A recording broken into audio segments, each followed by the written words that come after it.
হাতে একটা লোক আছে, এইরকম তার কাছে, এইরকম চেহারা, কিন্তু ভাই আমি লোকটা চিনতে পারি নাই, এই ঘটনা হয়ে গেছে। আমি তাকে আঘাত করছিলাম, তুমি কি চেনো? বলে হ্যাঁ, উনি তো আখিরি জামানার নবী হবে, উনি হবে মুহাম্মদ রাসূলুল্লাহ, ইনি হবে হযরত আলীর শ্বশুর আব্বাজান, ফাতেমার কলিজার টুকরা আব্বাজান, হাসান হোসেনের নানাজি মুহাম্মদ রাসূলুল্লাহ সাল্লাল্লাহু আলাইহি ওয়াসাল্লাম।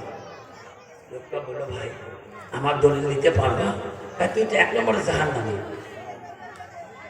বেদিন চিনতে পড়ে গেলেন, আমি যদি জাহান্নাম নরকে চলে যাই এই জীবনের মূল্য কি আছে? বাড়িতে আসলেন, বেদিন এত সুন্দর বাড়ি, এত রাম রাম ফুলের বাগান, বাড়িতে দাস দাসী রে কত গোলাম, বাড়ির ভিতরে যায় নিজের বিছনাতে বসিয়া হুগু করে কান্দে। বিদিনের স্ত্রী আসি বলে স্বামী গো এত কিছু ভারী সুন্দর বানাইলেন, এত অট্টালিকা, চতুর্দিকে ফুলের বাগান লাগাইছেন, কত দাসী কত গোলাম, আপনার তো দুঃখ নাই, আপনি কোন দুঃখে কাঁদেন? ও স্বামী আমি তোমার স্ত্রী, আমাকে খুলে বলো, আমি কেউকে বলবো না। ও স্বামী গো কোন দুঃখে আপনি কাঁদেন? বিদিন বলে বিবি রে কেন কান্দি? এমন দুনিয়াতে পাপ করেছি পৃথিবীর জমিনে এই পাপ কোনো মানুষ করে নাই। বিবি আমি যদি আগে জানতাম এই পাপ আমি করতাম না, সেই পাপের জন্য আমি কান্দি রে সেই মালিকের কাছে। বিবি বলছে স্বামী গো আমি তোমার স্ত্রী হই, আপনার পাপের কথা শেয়ার আমার করতে পারেন, আমি কেউকে বলবো না, আমি কেউকে বলবো না। নারীকে সব কিছু সব কথা রসুল বলা নিষেধ করছিলেন। কতগুলো কথা বলা যাবে না স্ত্রীকে, কেন? আপনি আদর্শ ভাবে সব কিছু কথা বললেন। এক ভাই মরণকালে, একটা বাবার একটা বেটা, তার মরণকালে তার বাবা বেটা ওসিয়ত করছে, ওসিয়ত পর্যন্ত তা করছে, বাবা আমি তো দুনিয়া ছাড়ি চলে যাব, আমি তো কিনতে ওসিয়ত করি যাই। কি আব্বা মানবো তো? বলছে আব্বা কেন মানবো না, আমি তোমার একটা বেটা মানবো না? বলছে বাবা এই সংসার, এই বিশাল সংসারে বাবা, এই সংসারে বলতে এক নম্বর দাসী যদি বাড়ির থাকে, দাসীর সঙ্গে হাসি মুখে কথা বলিস না,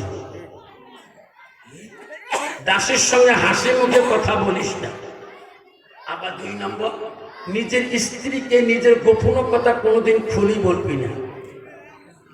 তিন নম্বর বিদেশি মানুষের সঙ্গে কোনো কথা গোপন কথা শেয়ার করবি না।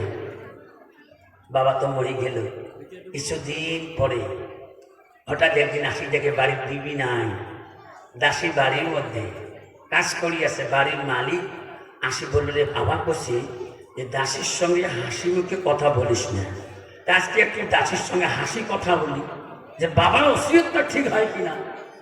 দাসী মনে মনে ভাবছে এই বাড়ির মালিক একাই কয়েকটা বিবি চলবার পাইনি, দেখি একটু হাসি দিয়ে যদি আমি স্ত্রী হবার পাই। ঠিক না ঠিক? এ গোবর ফেলাইছিলেন, গোবর বুঝুন তো, গোয়ালি ঘরে গোবর তুলছিলেন, ইনি হচ্ছে একটা বাড়ির মালিক, মুস্কি হাসি দিয়েছেন, যেই হাসি মারছে এই দৌড়ি যে গোবরের পাঞ্জা করে ধরছে, মার 100। মেয়ে মানুষ তুই দাসী, আমি কোন কারণে হাসলাম, তুই আমাকে গোবরের টরে পাঞ্জা করে ধরলি? জামা কাপড়ে গোবর, জামাটা খুললেন, ফুলিয়ে একটা পোফলা করি একটা হাড়ির ভিতরে ঘরের মাঝিয়াতে পথে রাখলেন, বউকে বললেন।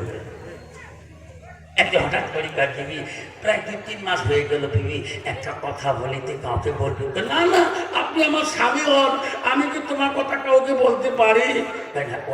কাউকে তুমি যদি খুলি বলো না আমি জেলের ভাত খাবো, আমি রায়গঞ্জের জেলখানা থাকতে হবে। বলেন নাকি আমি একটা মানুষকে মার্ডার করেছিলাম, মাথাটা আর ঘরের কানিতে পোতা আছে, কেউকে বলিস? না না আমি কেউকে বলবো না। এ তো জানে বিবি খুলি কইছে রে, আব্বাসও কইছে যে নিজের বিবি গোপন কথা বলিও না। আমি তো বিবি ভুলি বললাম একটু টেস্ট করি। তো কিছুদিন পরে একটা বিদেশি মানুষ বাড়ির মালিকের সাথে খুব বন্ধুত্ব আরম্ভ করলো। বিদেশি একজন সিএটি মানুষ, সিএটি পর্যন্ত পুলিশের মধ্যে সিএটি বাহিনী থাকে। আসি মালিকের সাথে উঠে বসে খাওয়া দাওয়া এমনি সেই মানে নিজের বাড়ির লোক বললাম। হঠাৎ একদিন ঈদুল নামাজের দিনে ওই সিএটিকে দাওয়াত করলো, ভাই কালকে তো আমার বাড়ি পুরে গোস মাছের খাওয়া হবে, কালকে তোর কাছে দাওয়াত থাকলো। হ্যাঁ বাবা যাবো, তো টেনশন নাই, যাবো। এই মনে মনে করছে রে বাবা, করছে বিদেশি লোককে তুমি কোনোদিন আশ্রয় দিও না। আমি তো আশ্রয় দিলাম। তা আসতেছে দেখে আজকে টেস্ট করি। যখন রান্না করি আর যায়, তুমি কোথায় গেলি? আমার বন্ধু এসে গেছে সিএটি, যা রান্না বাড়া করছে ঈদের মার্কেটে মাংস টাংস সব দেও। যত সব দিয়েছে, বন্ধু বলছে ওই পাশে, তিনি স্বামী বলছে এই পাশে, স্ত্রী আনি খানা দিতেছে। ওই সময় এমন একটা চর মারছে, স্ত্রী গালের মধ্যে ঠাস করে চর দিয়েছে। এলে সবজি হয়েছে। তখন বলছে কেন আমার চর দিলেন? আমার বন্ধুর সামনে আপনার গোপন কথা আমি খুলি বলবই নাকি? আপনি জীবনে কি করছে মুই সব কথাই না কয়া দিন, খুব কথা বলি দিন। সিএটি মনে মনে করে আসর ক্যাশ একটা পেয়ে গেলাম, বাড়িতে যাইলাম, খেয়া দেয়া ক্যাম্পে চলে গেলেন। রাত 12টা 1টার সময় সিএটি একদম পুলিশ বাহিনী নিয়ে বাড়ি আসি ঘেরাও করে ফেলাইলেন। আসি বলে বন্ধু দরজা খোল, দরজা খুলি দিলেন। কোথায় মার্ডার করেছ? মার্ডার বলো তাড়াতাড়ি। তোমার বিবি বলছে কাক বলে মার্ডার করেছো তুমি? ঘরের মাঝিয়াতে মাথা পুঁতে রাখছ। সেনাবাহিনী তদন্ত করে দেখে একটা হাড়ি পাওয়া গেল, হাড়িটার মুখ বান্ধা। সিআইডি বললো আমার পরমেশন বাড়ি যাবে, বড় কেস পেয়ে গেল। হাড়ি সহকারে থানা নিয়ে গেল, এনাকে আসামি নিয়ে গেল। ছেলে চিন্তা করলো, বাবা বলি গেছে রে বিদেশিকে তুমি কোনোদিন কন্তর কথা কইও না, বাড়িতে বেশি আশ্রয় দিও না। জেলখানা নিয়ে গেল, উকিল হাকিমের সাক্ষী হবে মার্ডার কাজ করছে। হাকিমের দরবারে নিয়ে গেলেন ওই হাড়িটা সহকারে। হাকিম বলো হাড়ির মুখটা খোলো তো, কত বড় মাথা, ছোট না বড়? খোলা হবে না। এলা হাড়ির মুখ তুলি দেখে কারো মাথা না, ওনার ওই দিনের 7টা গোবর মাখা অবস্থায় ভিতরে, আর কিছুই নাই। আঁকেন বলা বেঠারে তুমি যখন খুন করেছ তাহলে মানুষের মাথা গো। মহারাজ আমি তো খুন করি নাই, কারণ 7টা কার, এটা আমার ঘাস এইভাবে রাখছো, এটা আমার বাবার ওসিয়ত প্রমাণ করলাম। বাবা যে কথা বলে গেছিলেন আজ সত্যই প্রমাণ হয়ে গেলেন যে বিবিগণকে, নিজের স্ত্রীগণকে এমনও গোপন কথা রসুল বাধা করছে বলা যাবে না, এটা প্রমাণ হলো। জজ বলল বাবা তোমার ব্রেনটা আমার ব্রেন খুলে গেল, তুমি যাও, তুমি চলিয়ে যাও। বিশ্বনবী রাসূলুল্লাহ যখন থাপ্পড় খেয়ে গা খেয়ে খেজুর নিয়ে আসছিলেন, ওনার বেটিক যদি বলে, নাতিক যদি বলে আমি শরীরে আঘাত খেয়ে আমি খেজুর আনছি, খেজুর নাতি খাবে? কোনদিনও খাবে না। আমার নবী মনে মনে ভাবে রে, আমি যদি আমার এই কষ্টের কথা নাতির কাছে বলি, এই নাতি কোনদিনও এই খেজুর দানা খাবে না। ফাতেমা যদি জানে রে এই খেজুর দানা আমার আব্বা খেজুর দানা বেটাকে খাইতে দিবে না। নবী এমন রহমাতুল্লিল আলামিন এমন ভাবে নাতির কাছে বেটির কাছে গেল, কেউ যখন বুঝতে পারে না রাসূলুল্লাহ আঘাত খেয়ে এই খেজুর দানা নিয়েছে। নাই দেখবে রাসূলুল্লাহ স্মরণ মনে নাতির কাছে গেলেন, হাসি হাসি কথা বলেন, বিদিনীর দিকে টানতেছেন। বিবি বলছে স্বামী গো আপনি অট্টালিকার মালিক, কি পাপ করছেন আমার খুলে বলো। তখন বলছি বিবি রে, যে পাপটা করেছি বলবো তোমার খুলি বলবো। আমার শীতালের ত্যাগী তরবারটা তুমি নিয়ে আসো। তরবার কেন বিবি রে? আমার তরবার লাগবে, আমি যে পাপটা করছি না তরবারটা সাক্ষী রাখবো। আগের বাসার মধ্যে তরবার ছিল গো সঙ্গে। বিবি মনে করলো ঠিক আছে তরবার টানি দেই। সাদা বলে বিবি তরবার টানে দিয়ে হাতের মধ্যে নিয়ে নিলেন। বিবি গো, এই তোমাকে সাক্ষী রাখি বলতেছি, আমি আগে যদি জানতাম উনি মুহাম্মদ রাসূলুল্লাহ, আমি এই হাতটা দিয়ে কোনোদিনও নবীর গায়ে আঘাত দিতাম না। বিবি রে, সাক্ষী রাখি বললাম রে বিবি, আমার নিজের হাত আমি নিজে কাটি দিলাম। একসাথে নিজের হাতটা জমিনের মধ্যে ফেলে দিলেন। না হাত পড়ে গেলেন। বিবুচি কোথায়? ওই জমিদার কান্দে, কাটা হাতটা পাও হাতে দিয়ে ওই খুনির মতন করি যা বলে, কোথায় মুহাম্মদ, কোথায় আমার রসুল, কোথায় আলীর বাড়ি, কোথায় ফাতেমার বাড়ি, কোথায় হযরত হাসান হোসেনের বাড়ি। খুঁজতে খুঁজতে রাস্তা দিয়ে গেতেছে।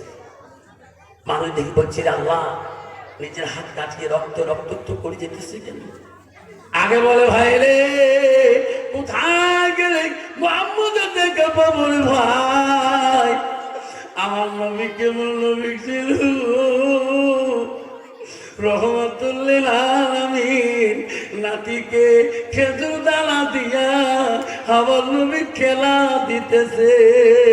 নাতি নিয়ে খেলা করে এই বেদির কাটা হাতটা নিয়ে নবীজির বাড়ির পাশে যায়। দেখে রে সোনার নবী নাতিকে খেলা দিতেছে। ওই বেদির সিঁড়ি পাইল, ইনি তো মুহাম্মদ রাসূলুল্লাহ। ইনি আমার বাড়িতে গত দিনে, ইনি আমার বাড়িতে আমার বাগানে ফুলের বাগানে পানি দিয়েছিল। কাটা হাতটা নিয়ে রাসূলুল্লাহ দরবারে যায় হাতটা নবীর পায়ের কাছে ফেলে দিয়ে বাঁ হাত দিয়া নবীজিকে পাঞ্জা করে ধরলেন। ওগো নবী, আমি যদি আগে জানতাম গো, ওগো নবী, আমার হাত দিয়ে তোমাকে আঘাত করতাম না। ওগো নবী, হাত আমি জরুরি কাটি ফেলে দিয়েছি। আমি তোমাকে পা ধরে বলছি বাবা দিয়ে আমাকে ক্ষমা করবেন কিনা? আমার রাসূল ছিল রহমাতুল লিল আলামিন। আমার নবী ক্ষমা না করে বলে আজকে কেউ রে এই ভাইয়ের কোনো দোষ নাই। এনা মূল্যবান বালতিটা আমি গভীর কুয়াতে ফেলে দিয়েছিলাম। ইনি অন্যায় করে নাই, আমি অন্যায় করেছি। আজকে তার পরিবর্তে নিজের হাতটাকে কাটে ফেলে দিলে।